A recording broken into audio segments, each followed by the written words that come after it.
Hello, friends. Do you have a moment so that we may discuss our Lord and Savior Minarchy?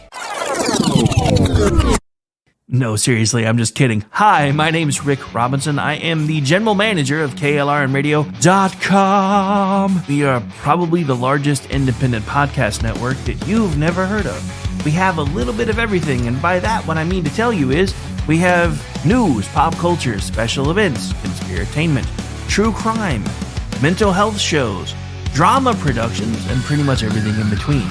So if you're looking for a new podcast home to grab a little bit of everything that you love all in one place, come check us out. You can find us on X under @KLRNradio. You can find us on our Rumble and our YouTube channels under the same names. You can also find us at KLRNradio.com and pretty much every podcast catcher known to man. So again, feel free to come check us out anytime you like at KLRNradio.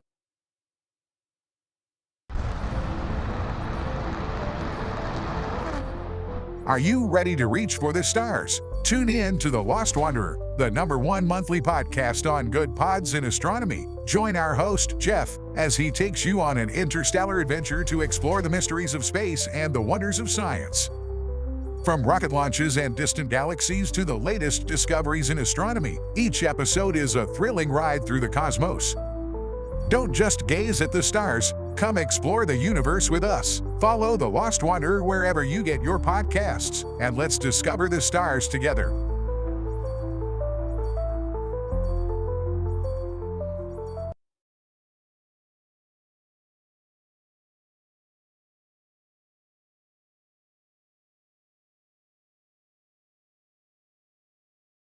If the offer to our client is fair. Partial justice is no justice at all. At McIntyre Law, we are committed to obtaining full justice for our clients.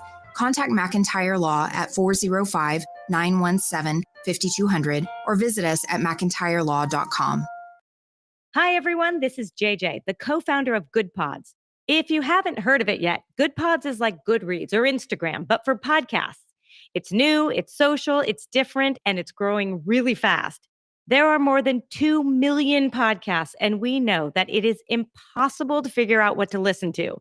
On Good Pods, you follow your friends and podcasters to see what they like. That is the #1 way to discover new shows and episodes. You can find Good Pods on the web or download the app. Happy listening. KLRN Radio has advertising rates available. We have rates to fit almost any budget. Contact us at advertising@klrnradio.com.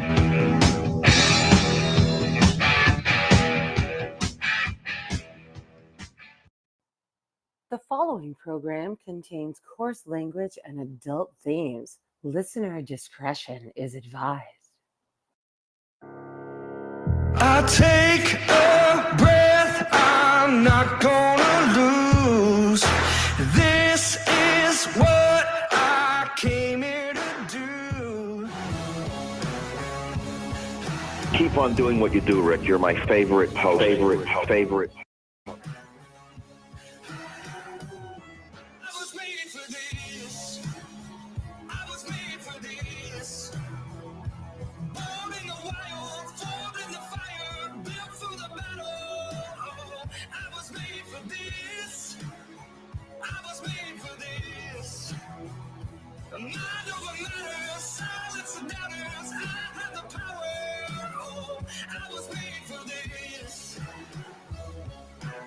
I have come here to chew bubblegum and kick ass. And I'm all out of bubblegum.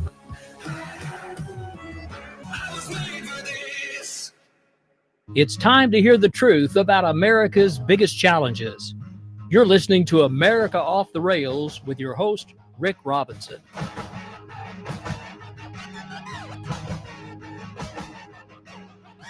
Good Monday evening, America. My name is Rick Robinson. This is my show, and for those of you who don't know, I'm general manager, KLRNradio.com, and I host and co-host several shows around here. Want to give another, and produce several others. Want to give a quick shout out to one of our newest shows that just has hit Apple Podcast, Spotify, iHeart, and pretty much every other place you can think of. Some of them are still pending, but those are the ones that are currently active. other than, of course, our archive links, the Spreaker links, and Corin's YouTube channel, his own Rumble channel, our Rumble channel, our YouTube channel. But if you just want the audio versions, you can go find those now on your favorite podcatcher. That's right, Corin's Reading Room. Been with us now for like the last 2 weeks. Again, that's Corin Nimick. You might know him as either Parker Lewis from Parker Lewis Can't Lose and or Jonas Quinn from Stargate. But yeah, he's doing a show with us now. And it's made Sundays fun. We're having lots of fun on Sunday nights now, so you guys should come join us. But for those of you that are hanging out in the chat, I can see some of you starting to stream in.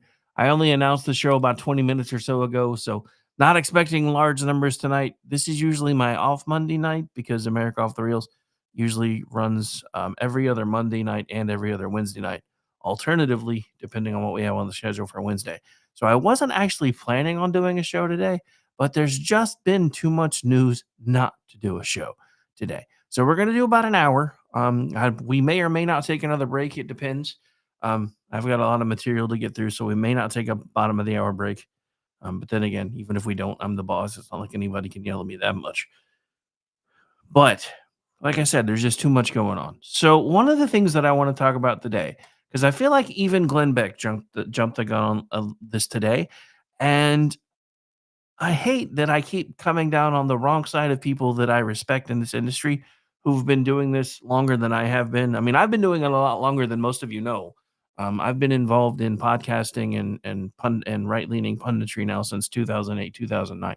So it's been a long time.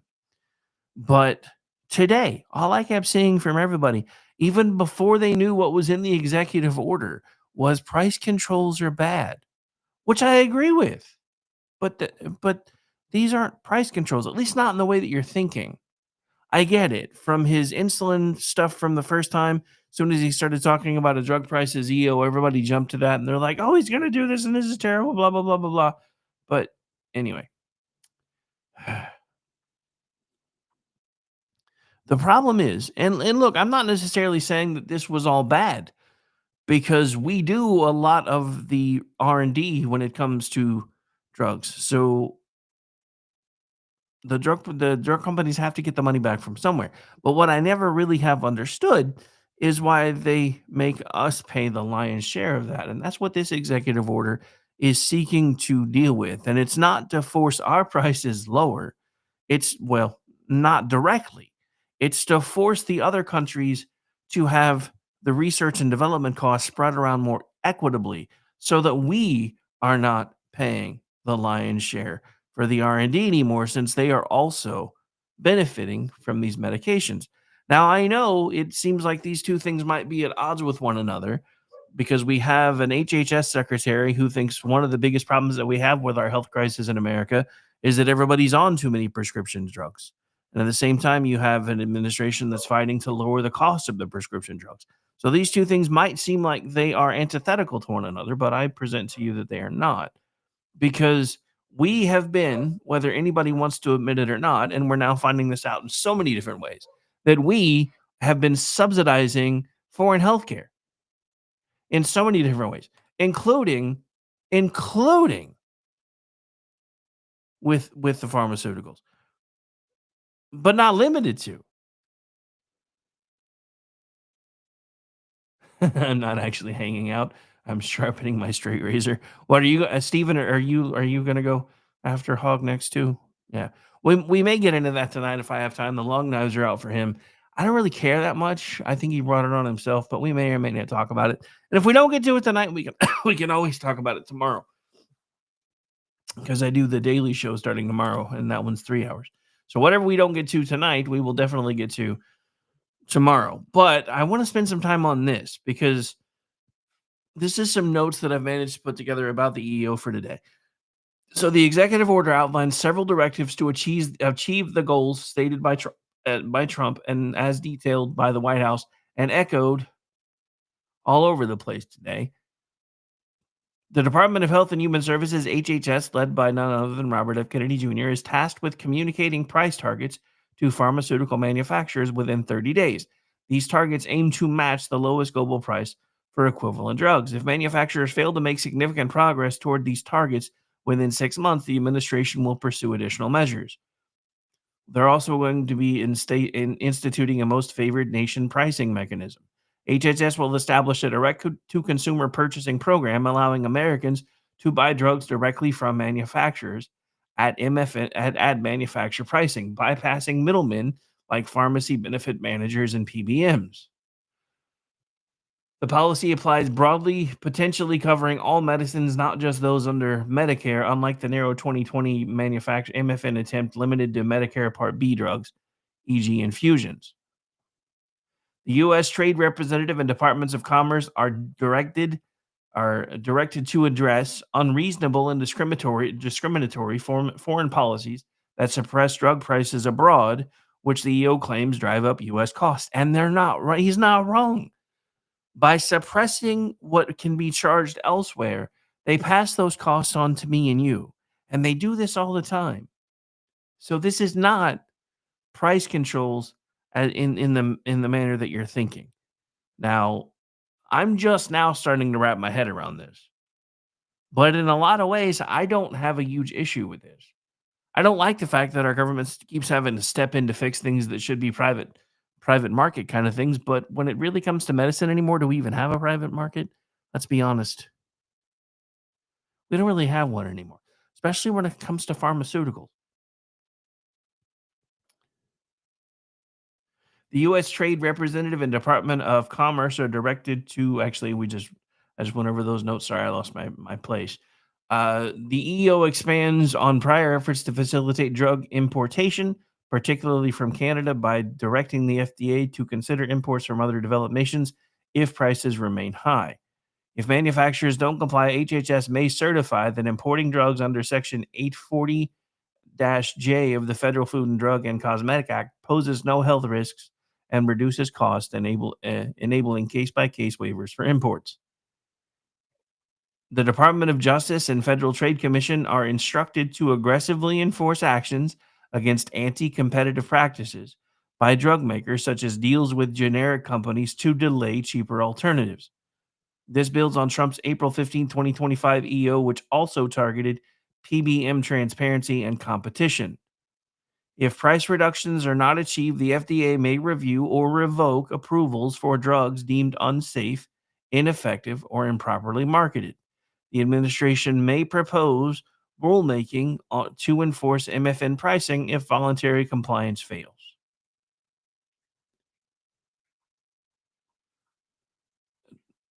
So, according to Donald Trump and several right-leaning sources that I've been going over today, the EO could cut drug prices by 30 to 80% almost immediately, particularly for Medicare and federal programs. And that is a supposition put out by at FNS_Francis. The estimated potential savings of $100 billion across federal programs. The White House emphasizes that Americans will no longer pay massively higher prices for the same drugs sold cheaper abroad, citing examples like a weight loss injection costing $1,300 in the U.S. and $88 in London. Just to make sure we're on the same page, this is for the same medication. Now, again, we're not going to get down to the $88 price point they're getting in London. What we are wanting them to do is say, hey, some of this R&D cost that you are funneling over to just us, and you're giving them obviously well below market cost. Yeah, we're going to fix that. So this EO builds on Trump's first term efforts, notably his April 15, 2025 EO, which focused on providing massive discounts for low-income patients, e.g. insulin at 3 cents, epinephrines at $15, improving Medicare drug price negotiations, aligning payments with hospital acquisition cost up to 35% savings, and standardizing payments for treatments like cancer drugs, which would result in up to and upwards of 60% savings, facilitating state importation programs and increasing generic and biosimilar availability. The current EO expands these initiatives, addressing legal and procedural barriers that blocked the 2020 MFN policy. According to sources, this has been framed as Trump fulfilling a campaign promise to tackle inflation and lower everyday costs with drugs as a key focus alongside items like gas and groceries.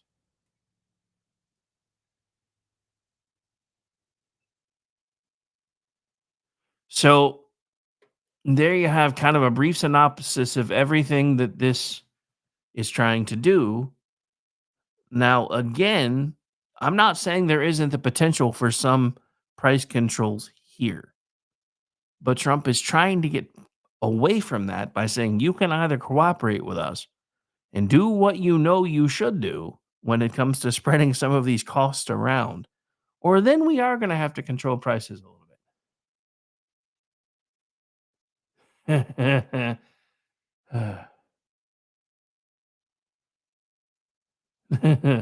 I figured you were being literal. I was just trying to make a joke because apparently the left is really pissed at David Hogg. But yeah, so if you needed any more evidence that, as the title suggests, the left hates America and the receipts are in, there's been an interesting development over the weekend. So, of course, all the left leaning sources on Saturday were screaming and yelling about how China walked out of the trade talks, blah, blah, blah, yada, yada, yada, which was true. They did, but they came back. And guess what? Everybody's lowering their tariffs. China's put us on a 10% flat tariff for the next 90 days. And don't forget, before the trade war started, they had a pretty much 40% tariff with us across the board, along with other things. And I get, according to the left, none of this has been signed yet. Blah, blah, blah, yada, yada, yada, blah, blah, blah. Trump is a moron. But the problem is the left needs to come up with some new talking points because everything they've been screaming and yelling at you, for those of you that are still listening to them, although I don't really know why, has blown up in their faces. The border's been closed. People are being deported apace. Bad people that have done bad things, not just snuck across the border. And they're still fighting against that issue. Now, for the last 3 weeks, they've been screaming and yelling about the stock market, but the stock market was already starting to recover. Now that everybody's realizing that China and America are going to try to play nice again, the stock market absolutely exploded today. At this point, it's right back to where it was before things started dropping off. Don't hear anything from the left about the stock market. You've got Donald Trump talking about trying to lower drug prices in America. This is a campaign talking point for folks like Bernie Sanders et al., and they have been screaming about it for years, that pharmaceutical companies are using insurance payments and everything else to rape the little guy, and that the Democrats were the only ones that were going to be able to fix it. Well, the problem with a former Democrat leaning more, even if it isn't a populist bent, more to a conservative side right now. And I know it's very little to the conservative side. Some of you are yelling at me right now. I understand that. But you need to understand this. What he's done is he's now forcing the Democrats to come out against taking care of drug prices and they're doing it because they're spinning it as if all he did was get rid of Biden's executive order just to come back in and re-sign the same thing as Biden's executive order. Apparently they're not remembering or not giving a shit that was actually Biden who did that. Trump did a lot of the insulin cost cuts when he was in office. Biden took all out of the way and then signed basically something that was nearly exactly the same and was lauded by the left for fixing something that wasn't broken at that point. Now Donald Trump has taken that very thing and now trying to help me and you be able to negotiate better price points for medicine. And Steven made a great point in the chat. He says, I remember when the left were calling to import drugs from Canada, which were basically American drugs lowered by Canadian price controls. But remember, we couldn't do that. And they're the same damn drugs. This is the part that I haven't understood for a long time. Now, I get it. Before everything was starting to be, as far as pharmaceuticals were being manufactured in China, I kind of understood when we were like, well, we really only want American drugs for Americans because we don't necessarily know what's in the rest of the things that everybody else is putting out. But guess what? Now, pretty much every pharmaceutical company makes everything in China and then distributes the same thing through China everywhere. So when we're paying $1,300 for Ozempic and London's paying $88, guess what? That is a combination of the pharmaceutical companies refusing to pass their R&D costs onto other countries and Great Britain's price controls. Which means if we were to reach out to Great Britain and say, hey, we would like some of the Ozempic that you guys have, what would happen is they would tack a shipping charge and everything else on top of there, probably even a little bit of a tariff under the current circumstances. And we would probably get it back at $200 to $300 a dose instead of $1,300 at a savings of $1,000 per unit. So explain to me how it is that we have all of these regulatory commissions that look out for price gouging and everything else, except for with pharmaceuticals. And why was it that as soon as Trump even announced he was doing the CEO today, until all the details came out, almost every Republican I know was like, price control's bad, MK. Can we just stop until we have the facts? I get it. Everybody wants to be first. I would rather be right than be first. Now, granted, that's probably why I'm going to spend the rest of my life doing this kind of information work and being in the middle of the pack, because I refuse to be the guy that breaks a story just to be wrong and then have to come back and do a retraction. Now, if I get it wrong, because there are times that I have, I will still do it, but I won't purposely do it just to get out in front of something and try to get some rage clicks. I don't want to do that to you guys. Which is, again, one of the reasons why I wasn't even going to talk about this until tomorrow morning. I get tomorrow morning for me. It's noon Eastern time.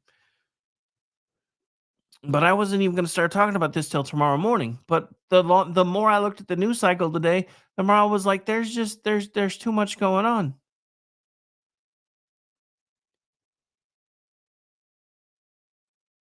I mean, don't get me wrong. I wish we didn't live in a country where we needed a $1,300 fat shot.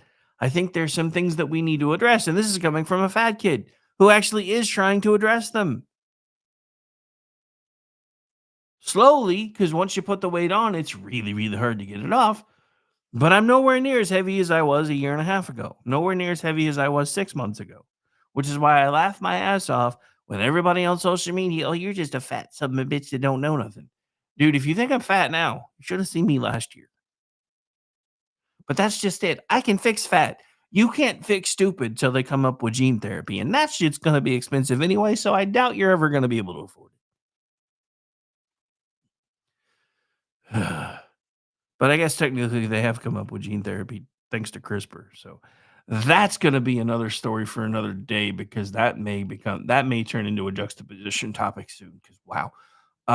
So more proof in the vein of the left hates America. Guess what we've now figured out?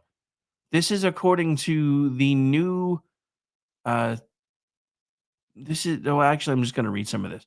Transportation Secretary Sean Duffy held an impromptu press conference Monday afternoon to address recurrent air traffic control issues at Newark Liberty International Airport and broader technology issues throughout the FAA. Now, let's not forget that the left has been screaming and yelling from the moment that Trump took office that once all this stuff started happening, that it was all his fault. He's done all of these bad things. He's only been on office for 5 minutes. And planes are falling out of the sky. But there was another shoe that was just waiting to drop. And waiting and waiting and waiting until today. So according to Sean Duffy at the press conference today, in July of 2024, the Biden-Buttigieg FAA moved control of the Newark airspace from New York, also known as N90, to Philadelphia Tower, or the Philadelphia TRACON Terminal Radar Approach Control Facility. As part of the move, the STARS Standard Terminal Automation Replacement System that processes radar data from Newark remained based in New York City. They didn't move it from New York down to Philly, where the controllers would be. Redundant and diverse telecommunication lines feed this data from New York to Philadelphia, TRACON, where controllers handle New York arrivals and departures. The Biden-Buttigieg bungled this move without properly hardening the telecom lines feeding the data, which was already well known to be error-prone. Without addressing the underlying infrastructure, they added more risk to the system, In fact, there were issues in October and November under Biden and Buttigieg that would have highlighted to the prior administration that the underlying hardware would continue to cause problems. Where were the reports of those issues in October and November of 2024? So, as I've said before, and as the writer goes on to say here, many of us have worked with outdated technology or tech that's been held together with patches. And one of the top cautions in such an environment is to change as little as possible. So, even simply moving that control to Philadelphia Tower without it being part of an entire tech overhaul was incompetent at best. Moving it without at least hardening those telecom lines was a prelude to failure that any halfway intelligent person could have seen coming a mile away. So again, I would like to remind you that by the time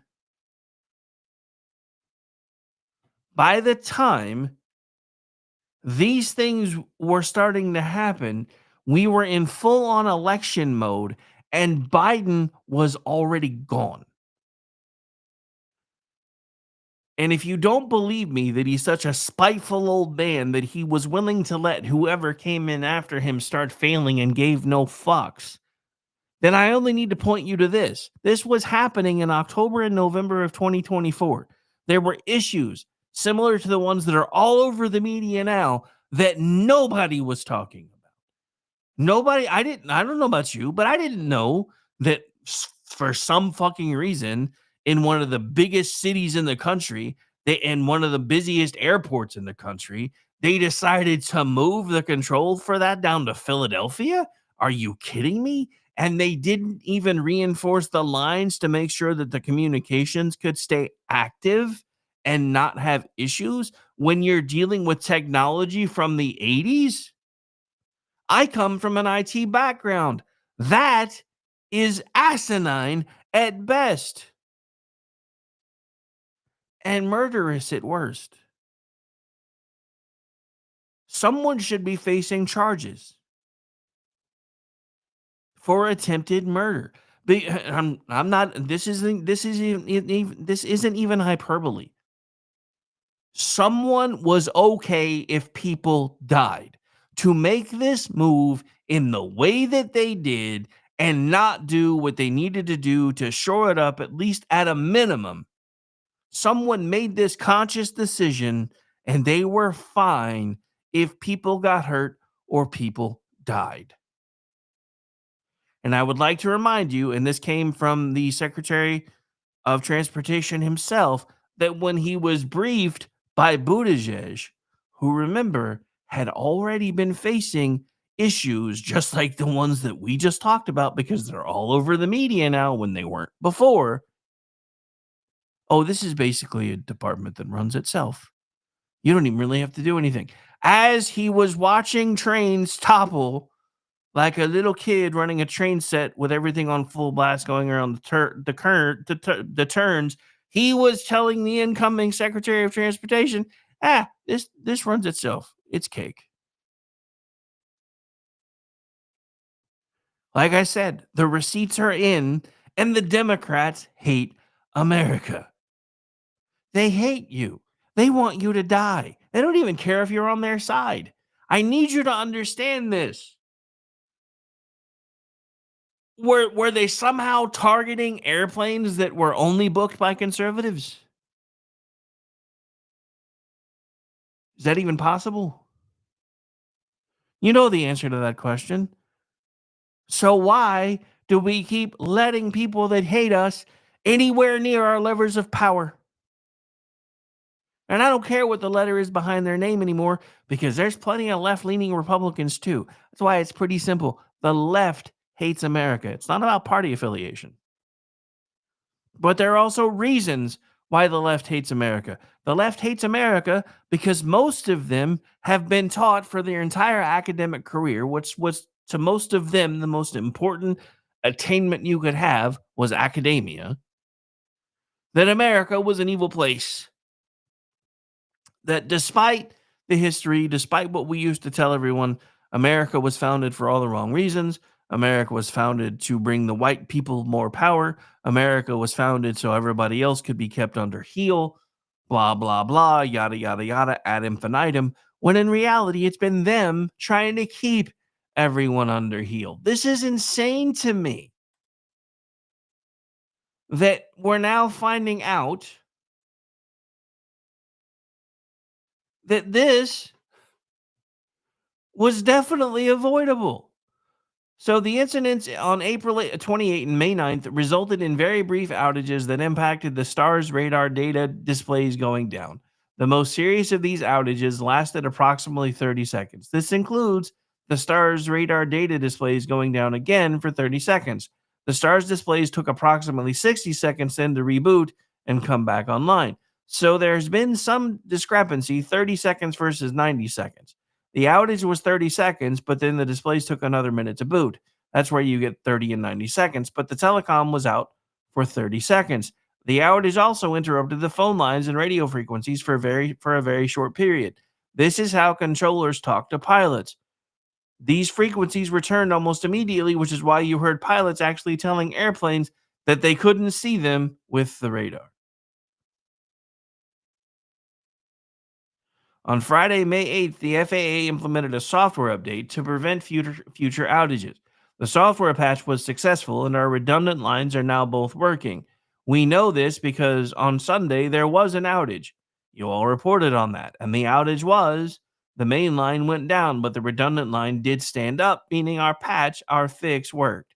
Now, the controllers who had seen this the prior two the prior two times when they saw the main line go down, they were concerned, even though they could see airplanes and talk to airplanes.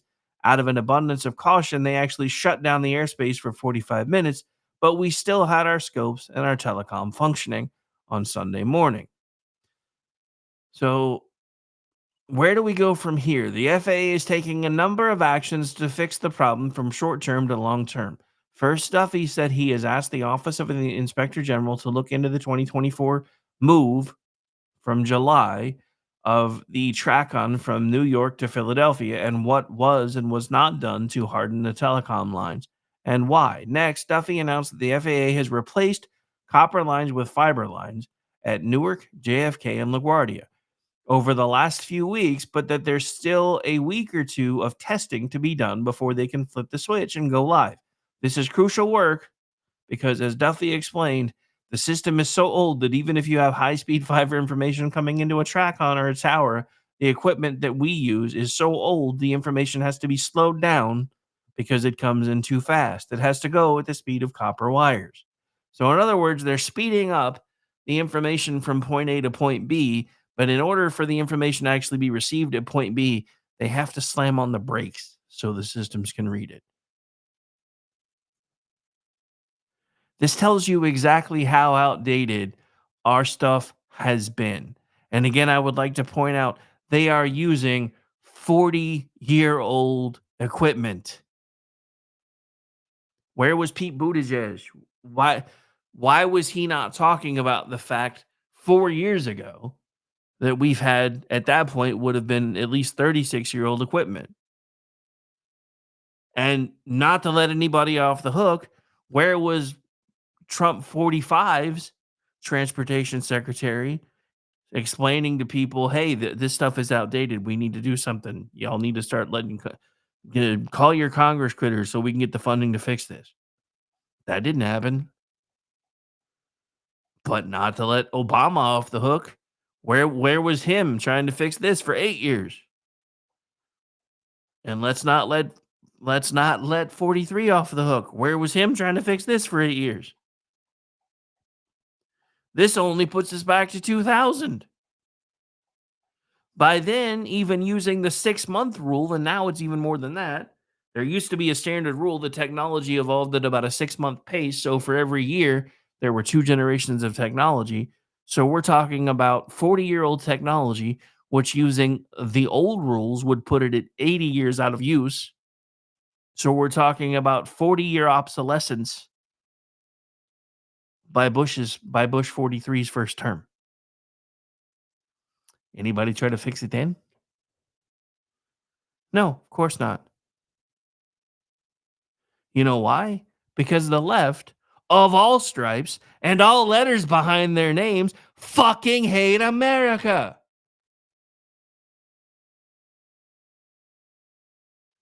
And he's right. Sean just put in the chat that now that we're trying to fix it all, now the left is trying. Well, this is terrible. They're wasting your money. Really? you want to? Yeah, I don't. No. Just no. All right. So this is something else that I wanted to get to. Good Lord, this goes by really fast when you do an hour. I don't think we're going to take a break. I don't think we're going to take another break because I still have way too many notes. So this happened today too. This is from Rebecca Downs over at Town Hall on Monday. Edon Alexander was finally released from captivity. The American citizen, now 21 years old, was the last remaining living hostage held by Hamas. And I said that, not the author. Since the October 7 attack perpetrated against Israel, President Donald Trump announced the news on Sunday from Truth Social, and Alexander was, sure enough, released from Gaza on Monday. That same afternoon, the White House posted a picture of Alexander holding up a sign thanking the president for his role. As the sign he was holding up read, "Thank you, President Trump." So this is actually from the White House account itself. 584 days held hostage by Hamas. American Edon Alexander is free. This is hardly the only post from the White House on Monday about the good news. As Alexander's family celebrates his return home after so long, other posts and reposts include his family's reaction at the good news, including as Alexander spoke to his mother over the phone was finally reunited with his parents. White House has also posted the picture of Alexander holding up his sign, thanking Trump on multiple occasions. So I've got a clip that I want to play here of part of the reunion that happened by phone. So hang on, I'm trying to make the system work, and it's being dumb, or I'm being dumb. No comments from the peanut gallery. Hang on. Let me make sure. Okay, looks like it's working.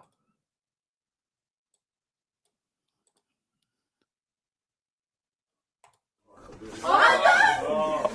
Oh my God! Oh my God, עידן? עידן?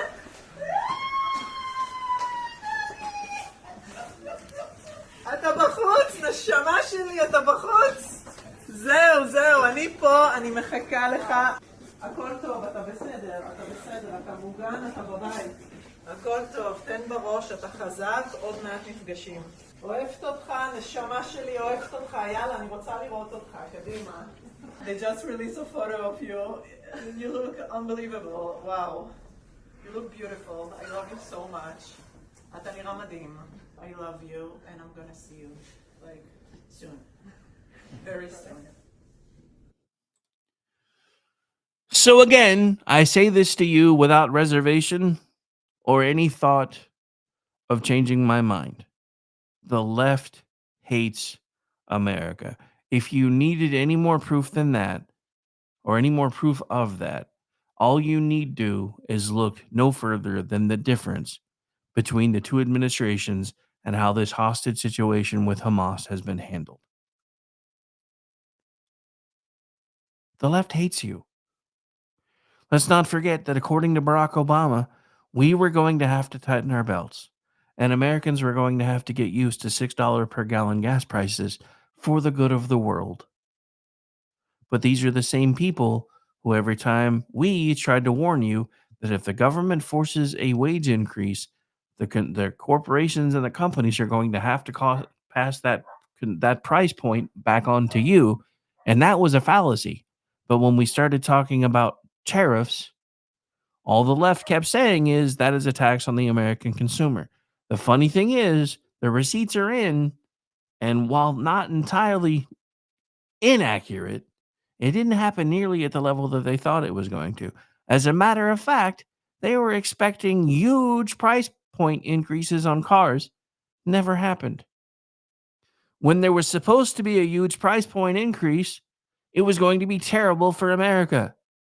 Then the left discovered there was no huge price point increase, And that became terrible for America because it's not. Because the only thing that it's been terrible for is their messaging because they don't have one.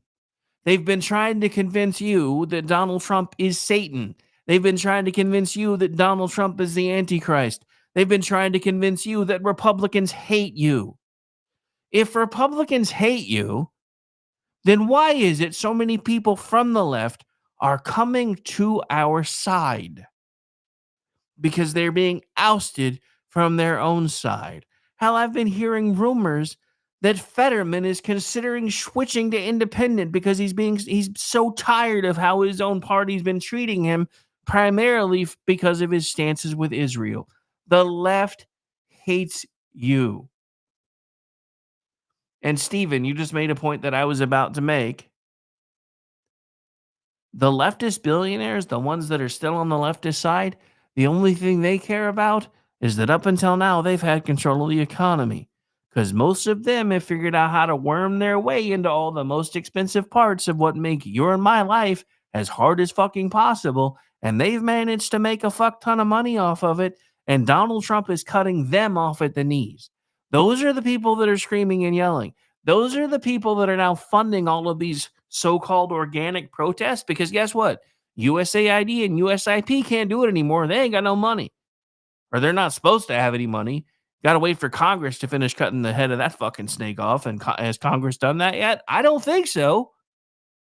Because there's plenty of Republicans that want the same things that the supposed leftists want. I've been saying this to you for years. This was something that occurred to me, as weird as it's going to sound, when I was playing a video game, right around the same time that I was starting to get more serious about politics. And I always mispronounce it, so I'm just going to spell it. It was Deusex. And it was a game. It was one of those games where basically it's kind of like a choose your own adventure book, but video game format, where you could make different choices that would actually impact how the story developed. So I beat it going one way, and then just for fun, played it going the other way, and realized that no matter which path you took, even though there were clearly defined enemies, and trust me, everybody on each independent side hated the other because they were their enemies. But guess what? What you eventually found out, if you decided to play the game through and see what was supposed to, because that's just it. There's so many, like for a lot of them, like Wing Commander. Wing Commander was one of those games that had several different types of endings depending on how badly you screwed up. If you really sucked, you got your first funeral in like 5 minutes. If you got good enough, eventually you'd start seeing your side win the war. You started sucking, your side would start losing the war, and the story would change based on that outcome. Same thing with this, except when you finally got to the top of the food chain, when you finally got to meet the guy who was in charge, what you found out was the guy at the top, one guy, controlled both factions and was giving people the illusion of choice because it gave them something to fight for. I present to you, up until Donald Trump came on the scene, modern American politics, an illusion of choice so that people had something not to fight for, per se, but to fight over so that we would be distracted. Because if we were fighting over and fighting with people carrying the opposite banner from us, we were distracted from what the guys that were actually pulling all the strings were actually doing. Because I've laid this out now for months. Things changed drastically in America and in the lives of Americans with the passage of the progressive income tax through congressional amendment. Changed even more drastically when people decided, powers that be, decided that the state shouldn't be able to appoint their senators anymore, that they should be elected by popular vote within their own state's electorate. Those two things forever altered the state of America because they made us the batteries of the very thing that a lot of us are now trying to fight while taking the states completely out of the equation and leaving everything up to the fickle minds of the American people that now only want everything wrapped up in 42 minutes or less, not counting commercials, and their 3-minute microwave meals in front of them in 3 minutes or less on their TV trays. And if they don't have them, they're not happy.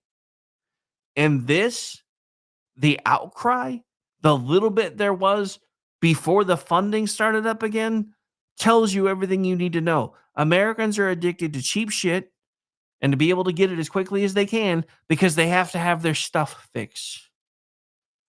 Because what a lot of people don't understand, and I didn't really until recently,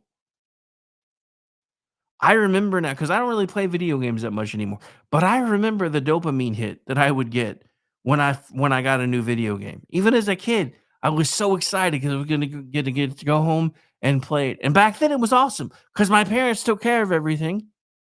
So I could just sit and play for hours. But now you've got adults who want to do the same thing.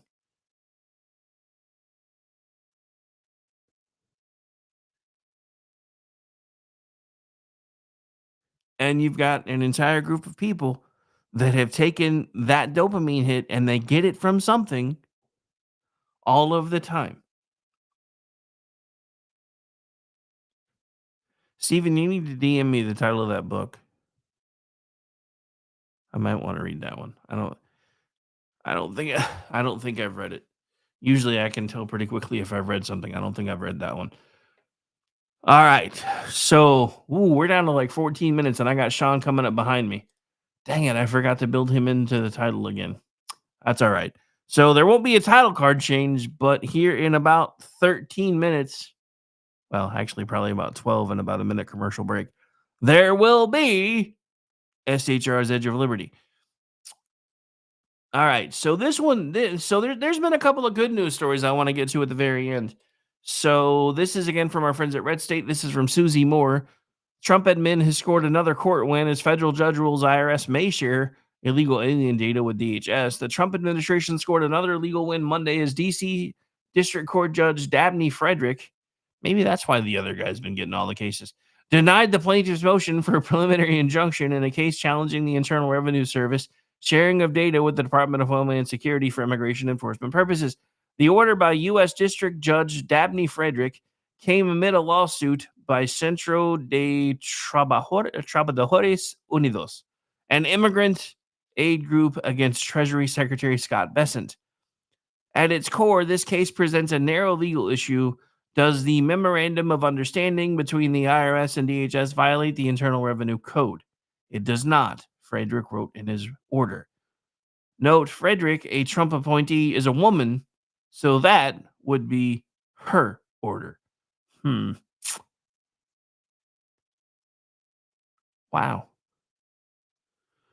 So somebody misgendered her in the original article? Interesting. So the order itself is a relatively brief 16 pages and direct. In it, Frederick notes that there's a statutory provision in the tax code that specifically provides for the sharing of information contemplated here. Under the tax code, those records are kept confidential and may not be shared outside the IRS unless a particular statutory exception applies. 26 USC section 6103A as relevant here. One such exception, 6103-I-2, allows the head of any federal agency to request tax return information to aid in investigation or preparing for a judicial or administrative proceeding to enforce designated criminal statutes. ID section 6103-I-2. So again, I would like to point out that every single leftist politician who's been screaming and yelling about how this was illegal and this shouldn't happen, most of them probably already knew or should have known that they were full of shit, which again reinforces the entire premise of tonight's show, which is the left hates you and we have the receipts. On April 7, 2025, the IRS and DHS entered into a memorandum of understanding setting forth the process for exchanging information pursuant to the statute. In essence, the memorandum tracks the language of the statute and allows for the information to be exchanged for persons subject to criminal investigation. The plaintiffs, four nonprofit organizations representing the interest of immigrants, assert that this is somehow in violation of the law, but as we have just gone through in the plain language, and I use that term loosely, of the law, this is not accurate.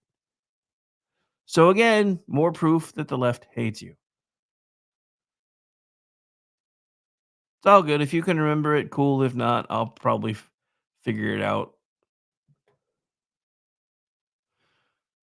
All right. So again, I have not been a fan of tariffs. The only thing I've been saying all along is at least we're trying something we haven't tried before in the fashion that we've been trying to use them, which means we're no longer following Einstein's definition of insanity. So, but here's the thing: there's been a report that's just come in. This is from Ward Clark over at Red State. So this is his line. No, we're still not tired of winning yet. The numbers are in, and we learned on Monday that April's income from customs duties, mostly tariffs, is breaking records, topping $16 billion. That is, as someone said once, a big freaking deal. Receipts from U.S. tariffs hit a record level in April as revenue from President Donald Trump's trade war started kicking in. Customs duties totaled $16.3 billion. Again, that's billion with a B for the month, some 86% above the $8.7 billion collected during March and more than double the $17.1 billion a year ago, according to Treasury Department records and included in the original report on Monday. That brought the year-to-date total for the duties up to $63.3 billion and more than 18% ahead of the same period in 2024. Trump instituted 10% across-the-board tariffs on U.S. imports starting April 2nd, which came on top of other select duties he had leveled previously. Note that these numbers came in before any of the raised tariffs on several nations, most notably China, and long before the China trade deal, details of which we only learned early on Monday. This won't bail the United States out of our deficit and debt issues, but it's at least making a dent, a far bigger dent than the feckless and incompetent Biden administration ever managed to do. So again, good news all over. We've got trade deals happening with China. We've got revenue coming in from the tariffs, which, as far as I knew, according to the left, was supposed to be impossible. All right, so probably one of the last stories we'll get to before we start rounding out and closing out the show to get ready for the next one coming in behind me. This is from Nick Arama. There's a new poll. Dems ain't liking it. So sifting through poll numbers to assess the truth is sometimes a challenging thing, especially when so much bull is often being spread in liberal media surveys. So much like the author of this piece, I tend to look more at polls that have a history of being accurate in the past, particularly in the 2024 presidential election. One of those polls is Rasmussen. They have new numbers out, and Democrats are going to be crying and grabbing some tissues after they see these numbers. After all the effort Democrats have stirred up against President Donald Trump, after the tariff furor, what is the American public thinking about where we are right now? Rasmussen's Mark Michael commented on what they found in their polling. In 20 years, the percentage of people who say the U.S. is headed in the right direction has never been higher than today. So what were those numbers exactly? 49% thought we were going in the right direction. 46% thought we were going on the wrong track. That's a 3-point net positive. The previous record was 48% with a net plus of 1 positive. So, again, I would like to point out something.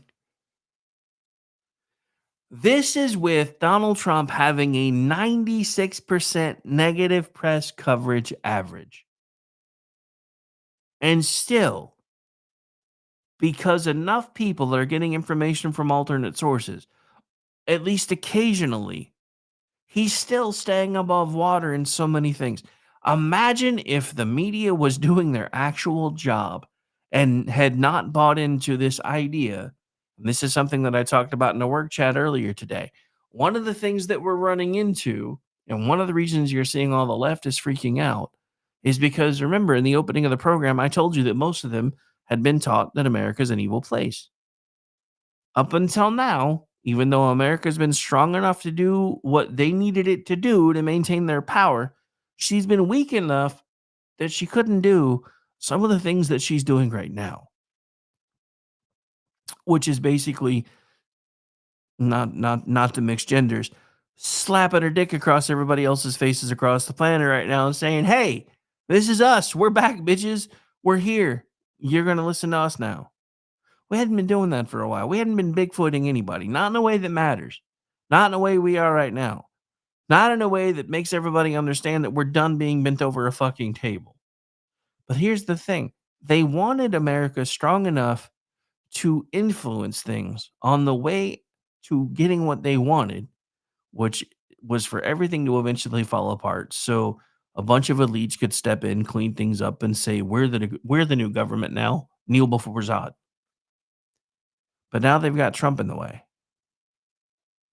And make no mistake, they were so terrified about Trump potentially winding up in the way again that they did everything they could to take him out by any fucking means necessary, including trying to get people to shoot him in the head. It was the elites doing that. Notice I didn't say allegedly. It was the elites doing that because they hate you. The people that are fighting right now the hardest, the people that have been praying for Donald Trump to fall on his face, the people that have been screaming and yelling the loudest that these things won't work, just hoping that they could sour opinion on him, are all the people that have had control of the levers. Because they've been slowly wresting control away from me and you. The elites have bought the media. The elites have bought Congress.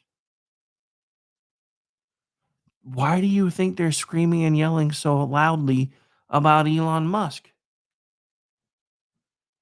Because now they can project everything they know about what they've been doing onto him and Donald Trump and say, "See, we told you the rich were trying to steal our government." But they don't realize that most of you don't really get your information from them anymore, nor apparently do they care. All right, my name is Rick Robinson. This is one of my shows. This is the one that kicked it off as far as KLR radio. So it was one of the longest running carryovers from the previous network that I worked with. We usually do this one every other Monday night and every other Wednesday night on alternating weeks. But again, there was so much going on tonight that I felt no other alternative than to come on and vent for a minute.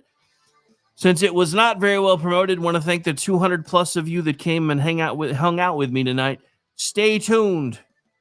Up next from SHR Media, Sean Lewis, Edge of Liberty, right here on this feed. We're going to have a QR code up in a minute, so if you want to go say hi to him, you can scan that and go straight to his YouTube channel and go hang out over there.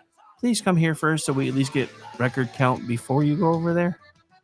And make sure you guys are sharing out the feeds. We're still having a lot of issues with the algorithms. But it's time for the Boston Bastage. Without further ado, I'm shipping you up to Boston.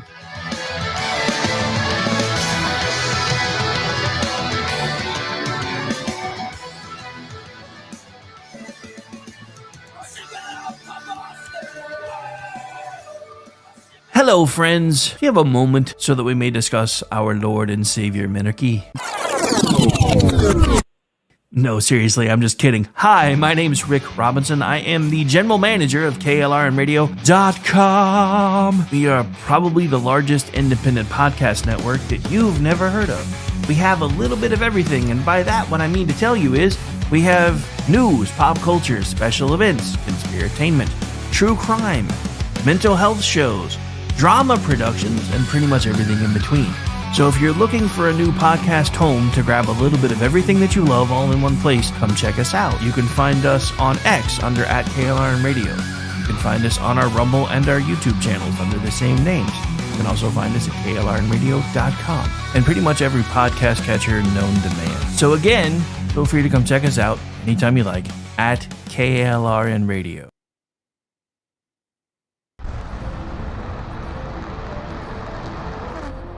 Are you ready to reach for the stars? Tune in to The Lost Wanderer, the #1 monthly podcast on good pods in astronomy. Join our host, Jeff, as he takes you on an interstellar adventure to explore the mysteries of space and the wonders of science. From rocket launches and distant galaxies to the latest discoveries in astronomy, each episode is a thrilling ride through the cosmos. Don't just gaze at the stars, come explore the universe with us. Follow The Lost Wanderer wherever you get your podcasts, and let's discover the stars together.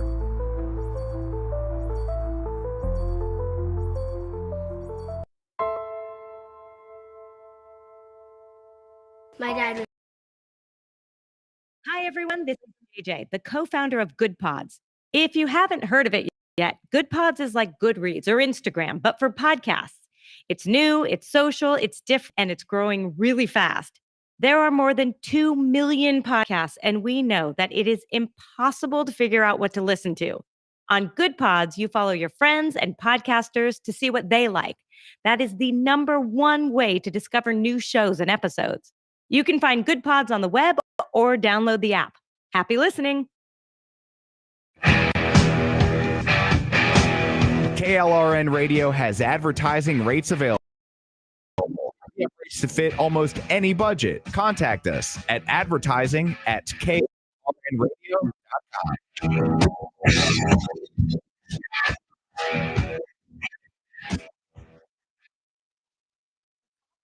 Program contains course links. Listener just live.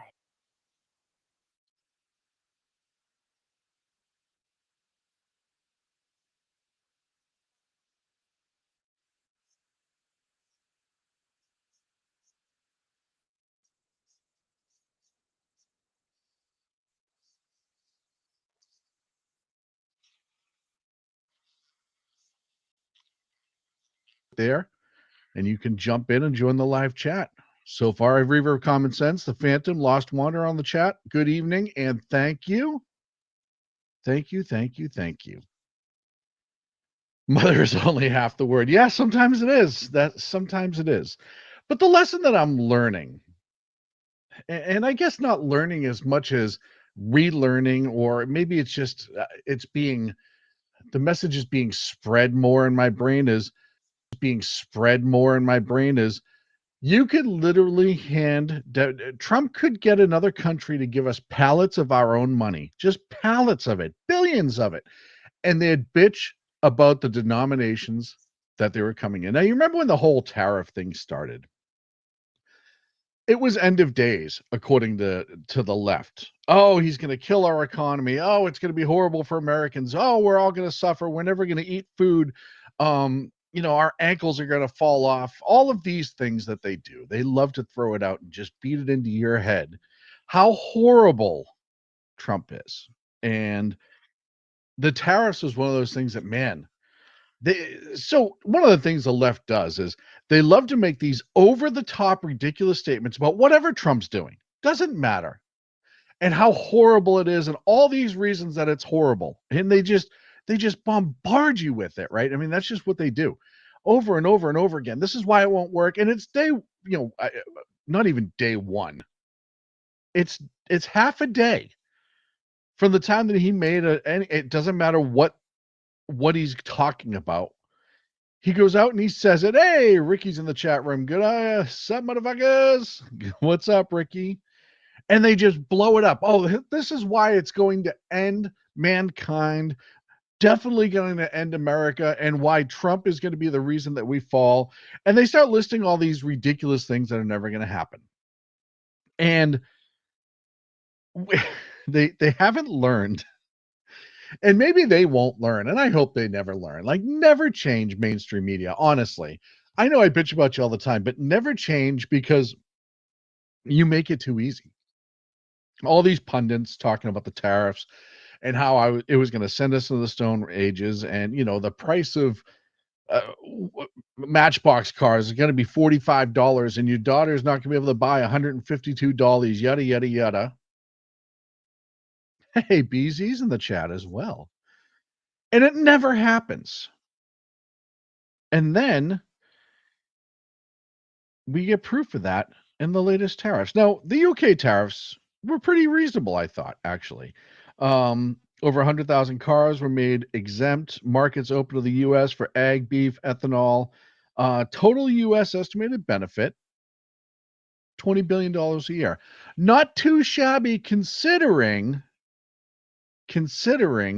we usually take it in the shorts, right? As a nation. Somebody said, well, it's not like it's taxpayer money. No, but it's the consumer. That's less money in the consumer's pocket.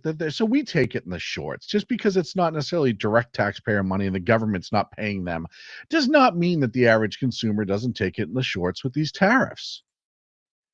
But then you get to the big one. You get to China. And everybody, oh God, you remember the doom and gloom about how they were never gonna cut a deal, yada yada yada.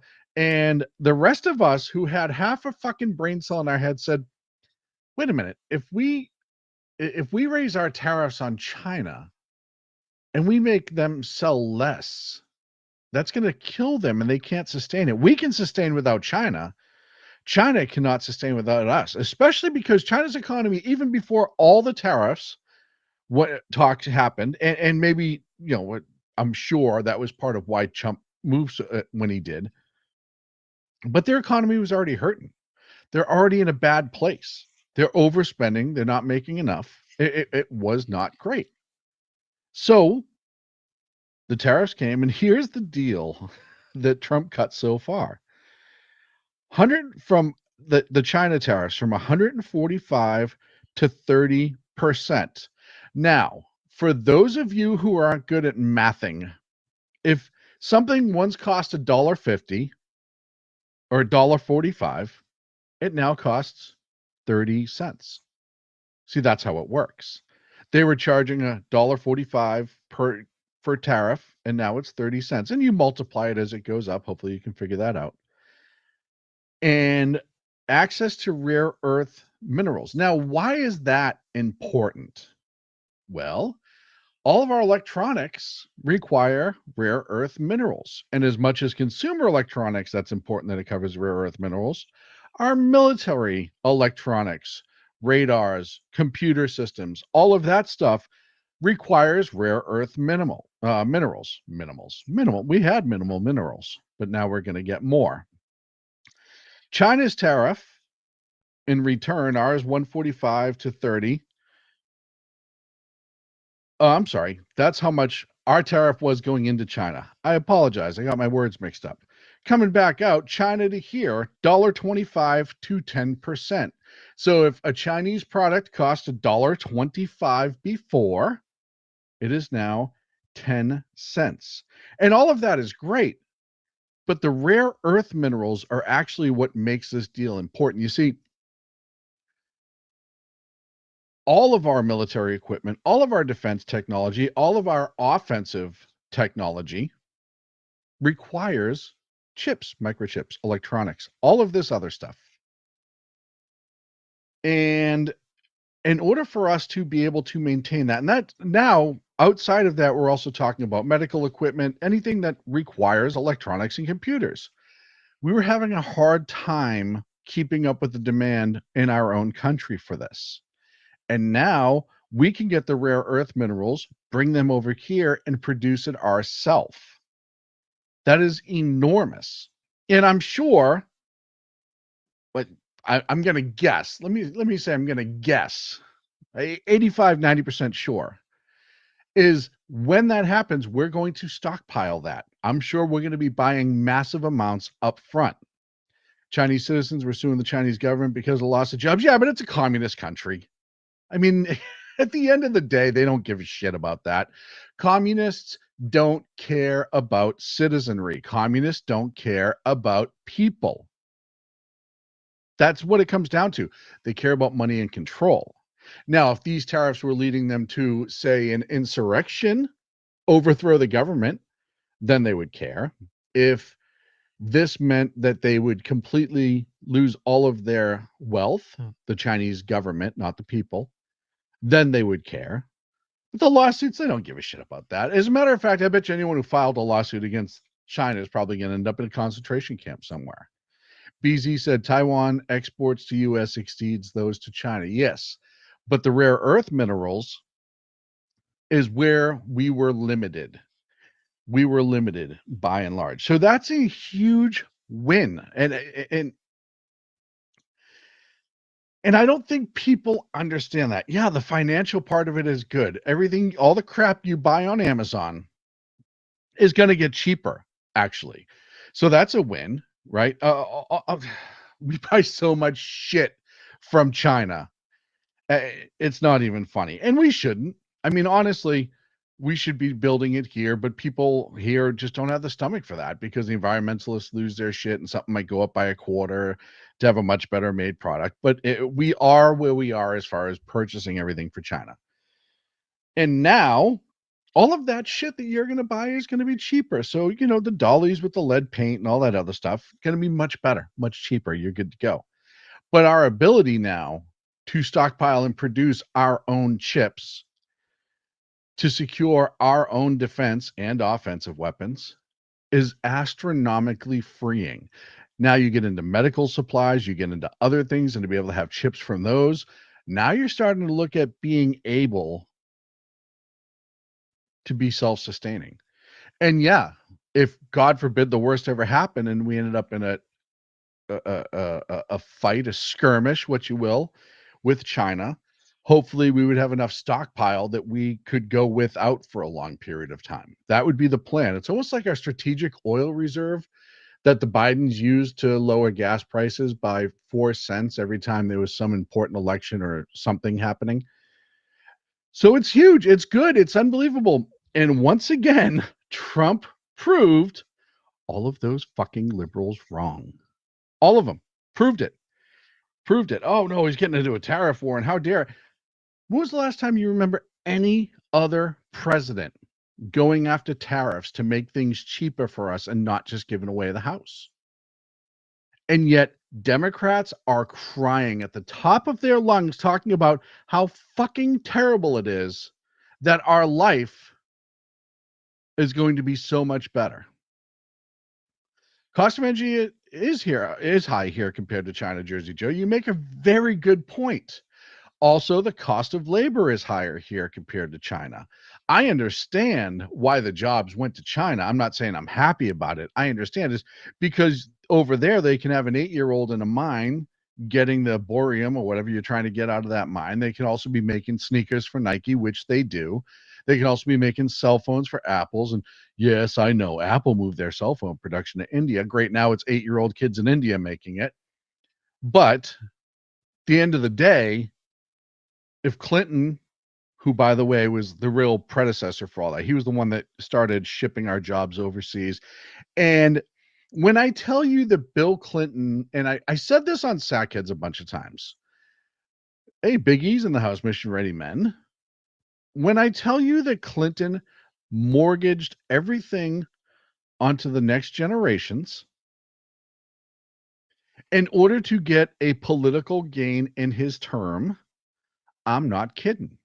One of the things he did is by sending all these jobs overseas, by making these deals and stuff like that. So things appeared to be cheaper here. Things appeared to be better. He absolutely made us dependent on other countries for our own well-being, as we saw during the Wuhan 19 issue. So everyone who says, well, Bill Clinton, he had a great budget and he did a lot of great things for this country. No. Bill Clinton handed things off to you and me, like Biden and the others were trying to do to the next generation. Trump is trying to reverse as much of that as he can. Now, I am a realist. And by the way, they're talking about a big, beautiful budget coming out that's supposed to have cuts in it and everything. Awesome. Great. I want to see a lot of cuts. That's awesome. But I'm a realist here. I know Canadian Heavy Hall, friend of mine in the chat. Thank you very much, sir. It's a pleasure to have you, sir. Sorry about your election. Sorry about your country. What was I saying before? It's good to see him. He's an old friend of mine, so it's good to have it. And Bush never corrected it. That's right. Bush never corrected it. And nobody, and I'll tell you the truth, Trump, the first go around, I don't think did enough to correct it. I know there were efforts made, but I don't think he did enough to correct it. Now he's doing it. And now, yes, we're still going to have a huge deficit overall for our national debt, but it's shrinking it. And it's starting to make it smaller each year, which is what we actually need to do. That's how we're going to fix it. Because I'll tell you right now, and I've said this on social media and I've said this a lot of other places, I don't feel good when I look at what my kid's future is going to be and I see, and I don't have the national debt clock. I forget what's it up, 200 and something $1,000 each person is their individual responsibility for the amount. Oh yeah, more. I want to see more cuts in the budget than Nemo chick with the razor blade. Absolutely. It's something like $200,000 a person, if I'm not mistaken. Citizen, tax-paying citizen, not person in the country. That's like $4,000. Tax-paying citizen. Right? I don't feel good passing that along to our children. I just, it doesn't make me feel good. And the fact that I'm actually seeing a president in our time, and I know what the left says. Oh, he's doing it for Trump. He's doing it for Trump. Look, the guy had more money than he knew what to do with. He could be sitting in Mar-a-Lago every single day of the week right now playing golf and chilling. I still believe that he has the best interest in Americans at heart. Is there some personal gain there? Okay, maybe. It's not financial gain because he's lost money by being president. BZ cannot escape the Boston with the Boston. I see my accent starting to be an issue again in the chat room. Interesting. Right? So you look at all the past presidents whose wealth have gone through the roof while they're in office and their loved ones. Look at Biden's. Look at Hunter. Right? Look how much fucking money Hunter made. By the paintings. He's a shitty artist. I'll tell you right now, the artists that they have where they have like the monkeys crap into their hand and throw it against a canvas and sell that was better art than anything that Hunter ever did. And how much money did he make? And then they found out that all of those people that bought his artwork were Democratic donors, high-end Democratic donors close to the Bidens, i.e., it was a way to give Hunter money and have it look legit. Go make some art. Our art's all subjective. It's how much art's worth as much as somebody's willing to pay for it or launder money to you for, which is exactly what it was. It was, you bastards. That's all Hunter's artwork was. So I love it when they say, oh, Trump's going to benefit from it. His kids are going to benefit from him being president. They were already rich. They were already fucking more rich than all of those schlums who came before him. Does he give them access later? Maybe. Okay. It introduces them to some people, but they're all working in the administration for the most part and not in like a nepotism way like Hunter was. They actually worked on the campaigns. They actually did stuff. They have opinions. They're intelligent. They're highly educated. They're not crackheads who are throwing out guns in a trash can and giving a laptop full of child porn to a half-blind Scottish computer repairman and then shocked that it got released to the world. You see the difference that I'm making here? The difference between Trump and the predecessors brings you back to the plane thing, right? They're all freaking out over this plane. Now, look, do I think that there's some apprehension with a foreign plane that even though it's American built, it was in the hands of the Qataris for a long time? Do I worry about the espionage aspect of that? Yes, I do.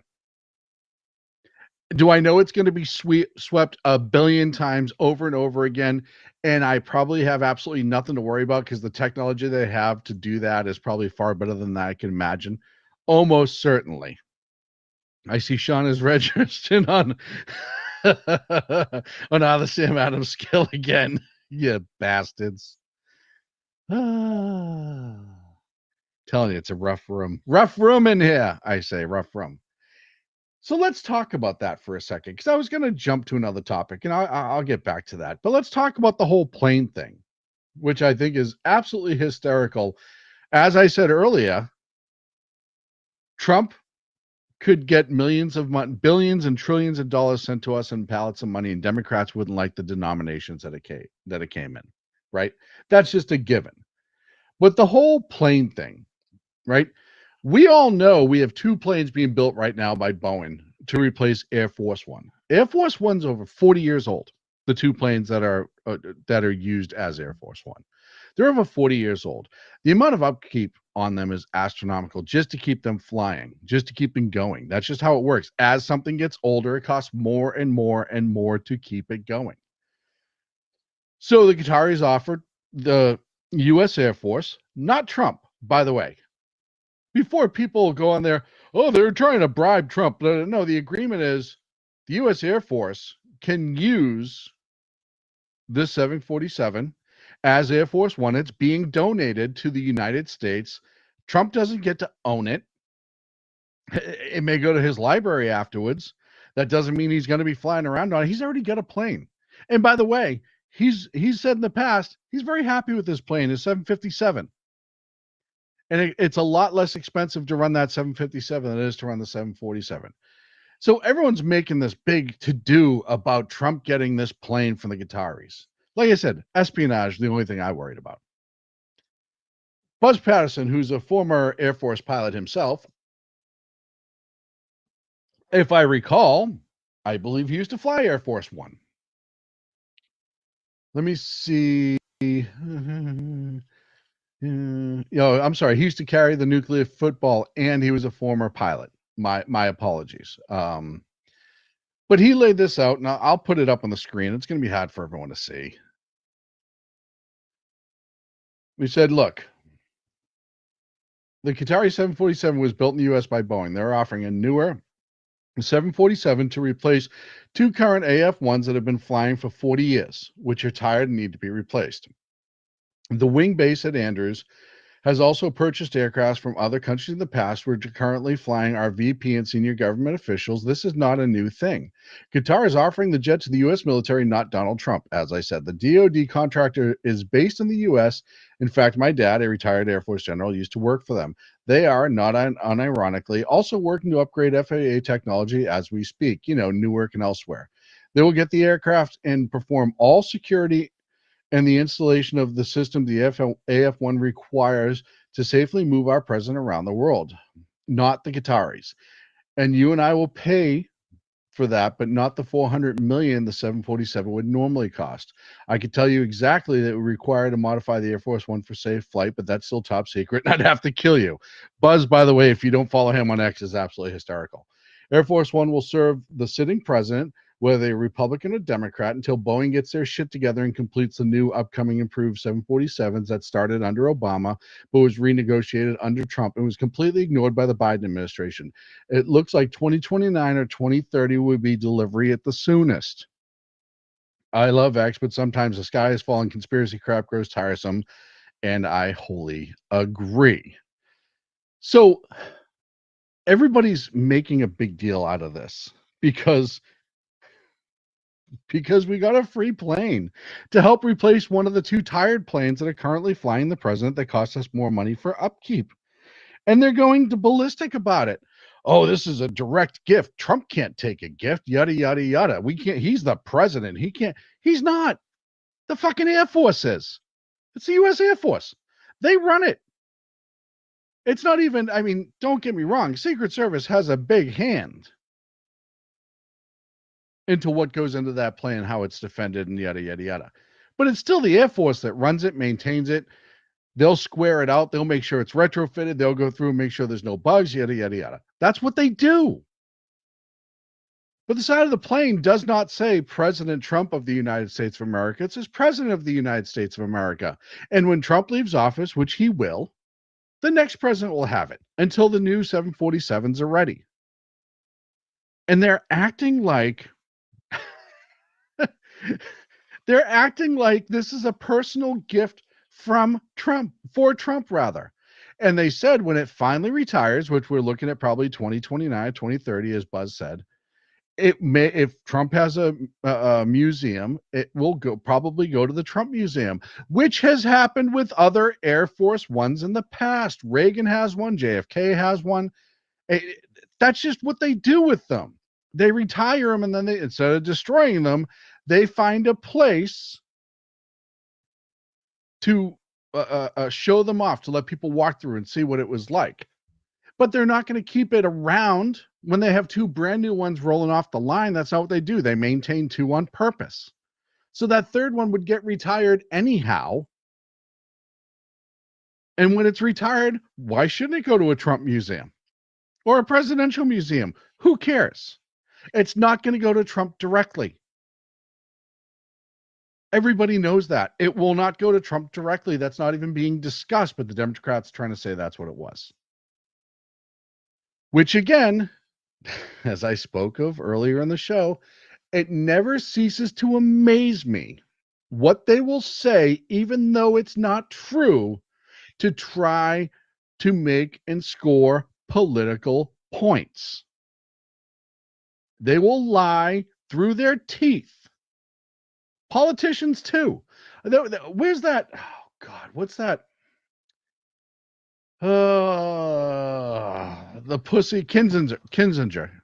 Adam Kinzinger released a whole video talking about why aren't Democrats going crazy? This is clearly a bribe for Trump, blah, blah, blah, blah, blah.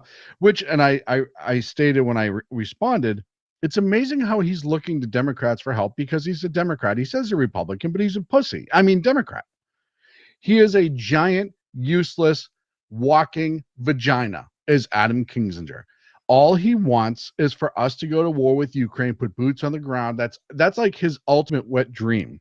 This is the guy who was involved in the shoot with the other Missouri guy that was running for Senate, and they set up a really bad course, and they got a ricochet that shot somebody in the arm. Kinzinger was there, and he released this whole rant about why aren't Democrats saying more about this and screaming, and this is a bribe, blah blah blah blah blah. And I was laughing because I'm like, you notice how he went and asked for the Democrats to help and not the Republicans, even though he allegedly was a Republican or is a Republican. That's what he said. Giant, humongous, just sloppy, useless pussy he is. And I'll tell you right now, I made a comment. He's one of those people on X, and I hate this guy so much. I absolutely fucking hate this guy so much. He is one of those guys on X who does not allow comments. He's like Hillary Clinton. He doesn't allow comments under his posts. And I figured this out really quickly a couple months ago when he sicked his whole blue and yellow flag mafia that's on X on me because I disagreed with him and I let him know. What he does is he'll make a post, and then in order to have separation from all the responses and the threats to end lives and all the other stuff that his followers do, he makes you re-quote it. I was reading Earl's comment. Re-quote it to post it, write your comment over it. He gets then tagged in it, and what he does, he comes under your comment and says, oh, hey guys, this guy is saying blah, blah, blah, blah, blah. Let him have it, which is exactly what he did to me. And a whole bunch of low testosterone, beta, sad males with blue and yellow flags. And I know I actually caught one of them who admitted that he was in the Ukraine trying to attack me for it, made threats against me. And it was the funniest thing because he can't even fight his own battles on X. He has to send a whole bunch of soy boys after you. And that's who Adam Kinzinger is summed up. So I guess it does not shock me that he's asking the Democrats for help because he has no point to make and he wants them to make it. It's incredible. They're all the same. You know, that's the thing about these super liberals is they're all the same. They have all the words and none of the action. Chuck Schumer saying today, oh, Trump caved on China. How is that a cave? It's the first time that they've lowered tariffs. How is that a cave? And we got a better deal than they did. You remember the last time Trump tried to work a deal with China? Ironically, COVID-19 showed up about a month later. So just so you know. He has a fucking victory, and Democrats are pissing their pants. And look at that. I'm up against a break. How is that 30 minutes already? God, this hour's going by fast. All right. Well, I got to take a break. I need to do what I need to do. When we come back, UK is making a 180, and they're doing exactly what Newsom's trying to doing, and Starmer's trying to rebrand who he is. Talk about that in a minute right here on the SHM.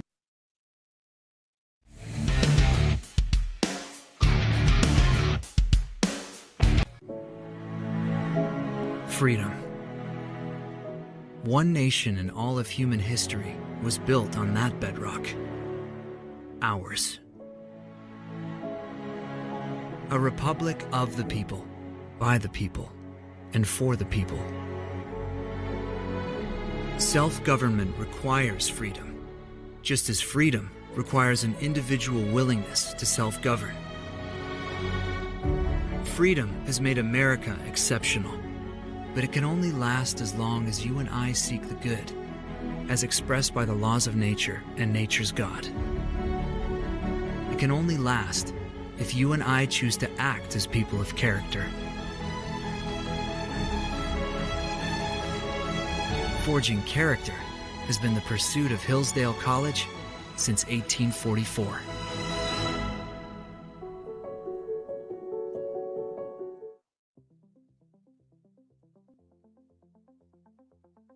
Ever dream of escaping the daily grind? At Escapist Travel and Tours, we make those dreams your reality. From breathtaking adventures to cultural immersions, we offer escapes tailored just for you. Let us take you to places where every moment feels like a new chapter in your life's adventure.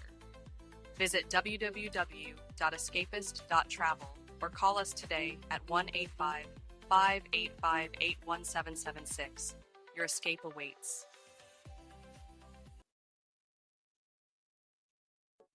Are you looking for a way to boldly express your faith and love for your country? And check out Seven Armors, the premier apparel company for patriotic men of God, where faith meets freedom in style. Our t-shirts are more than just clothing, they're statements. Bold, stylish, and meaningful. From timeless messages to modern designs, we've got something for every patriotic man of God. Wear your beliefs proudly with Seven Armors gear. Don't miss the chance to wear your faith and freedom on your sleeve. Visit 7armors.com today and join the movement. That's the number 7armors.com.